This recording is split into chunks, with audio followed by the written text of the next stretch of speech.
যে 6টি আমলের মাধ্যমে বিশ্বনবীর সুপারিশ পাওয়া যাবে। 6টি আমলের এক নম্বর হচ্ছে কোরআনে কারীম তেলাওয়াত, যেটা সহিহ মুসলিমের ভিতরে এসেছে। আল্লাহ রাসূল সাল্লাল্লাহু আলাইহি ওয়াসাল্লাম বলছেন, ইকরাউল কুরআনা ফাইন্নাহু ইয়াতি ইয়াউমাল কিয়ামাতি শাফিআন লিআসহাবিহি। তোমরা কোরআনে কারীমকে তেলাওয়াত করো, কারণ কোরআনে কারীম কিয়ামতের ময়দানে তার তেলাওয়াতকারীর জন্য সুপারিশকারী হবে। সুতরাং এক নম্বর আমল আমরা জানলাম যে কোরআনে কারীমের তেলাওয়াত, যেটা কিয়ামতের ময়দানে আমাদের জন্য সুপারিশ নিয়ে আসবে। 2 নম্বর হচ্ছে একনিষ্ঠভাবে যে ব্যক্তি আল্লাহ পাকের তাওহীদে বিশ্বাসী হবে, শিরিক মুক্ত হবে, যে তাওহীদটা এই ব্যক্তিকেও কিয়ামতের ময়দানে বিশ্বনবী সুপারিশ করবেন। রাসূল করিম সাল্লাল্লাহু আলাইহি ওয়াসাল্লাম বলেছেন যে আসআদান নাসু বিশাফাআতি ইয়াউমাল কিয়ামাতি মান ক্বালা লা ইলাহা ইল্লাল্লাহ মুখলিসান বিকলবিহি। যে ব্যক্তি একনিষ্ঠভাবে পড়বে লা ইলাহা ইল্লাল্লাহ, কিয়ামতের ময়দানে সে বিশ্বনবীর সুপারিশ পাবে, আমার সুপারিশ সে লাভ করবে। তার মানে একনিষ্ঠভাবে যে ব্যক্তি লা ইলাহা ইল্লাল্লাহ বলে পাঠ করে তাওহীদপন্থী হবে এবং শিরিক থেকে মুক্ত থাকবে। 3 নম্বর আমল হচ্ছে সিয়াম পালন করা, সেটা ফরজ সিয়াম হোক বা নফল সিয়াম হোক। মুসনাদে আহমদের একটি হাদিস আছে, রাসূল করিম সাল্লাল্লাহু আলাইহি ওয়াসাল্লাম বলেছেন যে সিয়াম বলবে যে হে আল্লাহ, ওয়াসিয়ামু ওয়াল কুরআনু ইয়াশফাআন লিআবদিহি ইয়াকুলু সিয়ামু আয় রব্বি মানাআতুহু তুআমা ওয়া শাহওয়াতা ফাশাফা'নি বিহি ফিহি। সিয়াম এবং কোরআন আল্লাহর কাছে সুপারিশ করবে। সিয়াম বলবে, আল্লাহ আমি তাকে দিনের বেলায় পানাহার এবং জৈবিক চাহিদা থেকে তাকে বিরত রেখেছিলাম, সুতরাং তার ব্যাপারে আমার শাফাতকে আপনি কবুল করুন। তখন আল্লাহ পাক সিয়ামের এই রমজান মাসের রোজা বা নফল রোজা যারা রাখবে, এই রোজার শাফাতকে আল্লাহ পাক গ্রহণ করে ওই রোজা পালনকারীকে জন্য বিশ্বনবী শাফায়াত করবেন এবং রোজা পালনকারী ব্যক্তির জন্য এই সিয়াম সুপারিশকারী হয়ে যাবে। সিয়ামের সুপারিশের কারণেই, রমজানের বা রোজার সুপারিশের কারণে, সেটা নফল রোজা হোক বা ফরজ রোজা হোক, রোজার সুপারিশের কারণে ব্যক্তি জাহান্নাম থেকে মুক্তি পেয়ে যাবে। 4 নম্বর হচ্ছে যে আজানের পরে দোয়া পাঠ করা।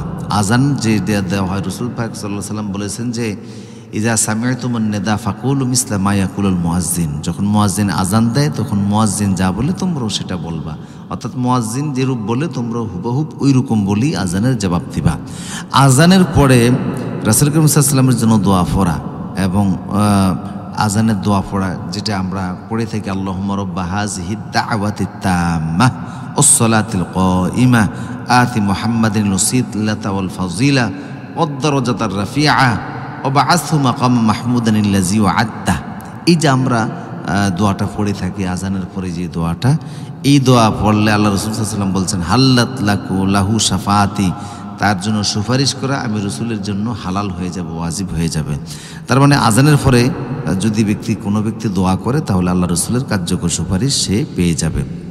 5 নম্বর হচ্ছে যে বিশ্বনবীর মদিনাতে অবস্থান করা। মদিনায় সুখ দুঃখ কষ্ট ব্যথা যন্ত্রণা যাই কিছু হোক না কেন, সকল প্রকার প্রতিকূল পরিস্থিতির মধ্যে যারা মদিনার অস্বাভাবিক পরিস্থিতি বা মদিনার রোগ বিমার বা মদিনার যে কোনো পরিবেশ পরিস্থিতিকে সহ্য করে মদিনা ত্যাগ করতে চাইবে না, যারা মদিনার ভালোবাসায় মদিনায় থেকে যাবে, মদিনায় অবস্থান করবে। এবং রাসূল পাক সাল্লাল্লাহু আলাইহি ওয়াসাল্লাম বলছেন যে আমি এই মদিনায় অবস্থানকারীদের জন্য সুপারিশ করব। 6 নম্বর হচ্ছে যে অধিক পরিমাণে সিজদা করা। এক ব্যক্তি রাসূল সাল্লাল্লাহু আলাইহি ওয়াসাল্লামকে বলেন যে হে রাসূল, আমি একটা জিনিস চাই। রসুল বলেন তোমার কিছু চাওয়ার থাকলে বলো। তিনি বলেন আমি একটা জিনিস চাই। রসুল বলেন সেটা কি চাও? বললেন যে কিয়ামতের ময়দানে জান্নাতে আপনার সাথে থাকতে চাই। আল্লাহ রসুল বললেন তুমি তো অনেক বড় কঠিন জিনিস চেয়ে ফেললা, তাহলে আমাকে একটু হেল্প করো। ফা আন্নি বিকাসরাতি সুজুদ, অধিক পরিমাণে সিজদা করো, অধিক পরিমাণে সিজদা করে আমাকে হেল্প করো। তার মানে যারা অধিক সিজদা দানকারী তারাও কিয়ামতের ময়দানে বিশ্বনবীর সুপারিশ পেয়ে যাবে।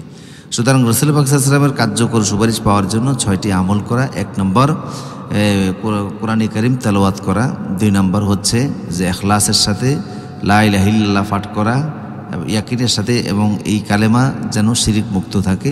3 নম্বর হচ্ছে সিয়াম পালন করা। 4 নম্বর হচ্ছে আজানের পর দোয়া করা।